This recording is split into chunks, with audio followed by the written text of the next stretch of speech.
പൈങ്ങോട്ടൂർ പഞ്ചായത്തിൽ നവീകരിച്ച Ayankara Janatha road block panchayat president PM Basheer നാടിന് സമർപ്പിച്ചു.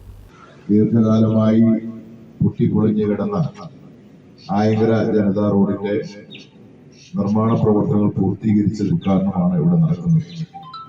തദ്ദേശ സ്വയംഭരണ എന്ന നിലയിൽ 10 പഞ്ചായത്തിൽ നിരവധിയായ വികസന പ്രവർത്തനങ്ങളാണ് ബ്ലോക്ക് പഞ്ചായത്തിന്റെ നേതൃത്വത്തിൽ നടന്നുകൊണ്ടിരിക്കുന്നത്. ഈ ഡിവിഷനിലും നിരവധിയായ വികസന പ്രവർത്തനങ്ങൾ നടന്നുകൊണ്ടിരിക്കുകയാണ്. എനിക്ക് തോന്നുന്നു കൂടുതൽ റോഡുകളുടെ നിർമ്മാണ പ്രവർത്തനങ്ങൾ നടന്ന ഒരു ഡിവിഷൻ കൂടിയാണ് പോത്താനിക്കാട് ഡിവിഷൻ. പ്രത്യേകിച്ച് ഈ റോഡ് ₹1,00,000 ചെലവഴിച്ചതിന്റെ നിർമ്മാണ പ്രവർത്തനം കുറിക്കുന്നു. ഇവിടെ മുമ്പ് സൂചിപ്പിച്ചതുപോലെ MP സൂചിപ്പിച്ച റോഡ് ₹15 ലക്ഷം ചെലവഴിച്ച് അതിന്റെ നിർമ്മാണ പ്രവർത്തനം പൂർത്തീകരിച്ചിരിക്കുന്നു. നിരവധി റോഡുകൾ ഈ പോത്താനിക്കാട് ഗ്രാമപഞ്ചായത്തിലെ എല്ലാ വാർഡുകളിലും ഇത്തരത്തിലുള്ള റോഡുകളുടെ നിർമ്മാണ പ്രവർത്തനം നടന്നുകൊണ്ടിരിക്കുകയാണ്.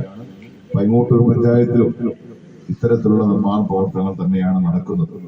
ഇവിടെ ബ്ലോക്ക് പഞ്ചായത്തിന്റെ ജനപ്രതിനിധി എന്ന നിലയിൽ പോത്താനിക്കാട് പഞ്ചായത്തിലും പൈങ്ങോട്ടൂർ പഞ്ചായത്തിന്റെ 2 വാർഡുകളിലുമായി നിരവധി വികസന പ്രവർത്തനങ്ങൾ കൊണ്ടുവരാൻ കഴിഞ്ഞിട്ടുള്ളത്.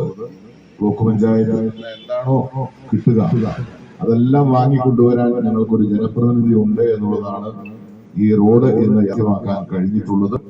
ബ്ലോക്ക് പഞ്ചായത്ത് 2024-25 വാർഷിക പദ്ധതിയിൽ ഉൾപ്പെടുത്തി 5 ലക്ഷം രൂപ ചിലവഴിച്ചാണ് പൈങ്ങോട്ടൂർ പഞ്ചായത്തിലെ 1-ാം വാർഡിൽ തകർന്നു കിടന്ന ആയങ്കര ജനതാ റോഡ് ടാർ ചെയ്ത് നവീകരിച്ചത്. ഗ്രാമപഞ്ചായത്ത് പ്രസിഡന്റ് ജിജി ഷിജു അധ്യക്ഷത വഹിച്ചു. ബ്ലോക്ക് പഞ്ചായത്ത് വികസനകാര്യ standing committee chairman Jomy Thekkekkara, ക്ഷേമകാര്യ സ്റ്റാൻഡിംഗ് കമ്മിറ്റി ചെയർപേഴ്സണും ഡിവിഷൻ മെമ്പറുമായ സാലിയായി, ആരോഗ്യ വിദ്യാഭ്യാസ standing committee chairman James Korampel, block panchayat അംഗങ്ങളായ Annies Francis, Nisamol Ismail, gramapanchayat standing committee ചെയർപേഴ്സൺമാരായ മിൽസി ഷാജി, നൈസ് എൽദോ, നേതാക്കളായ Robin Abraham, Tigris Antony, Eldhose Kottam, Varkey Poomattam തുടങ്ങിയവർ പങ്കെടുത്തു.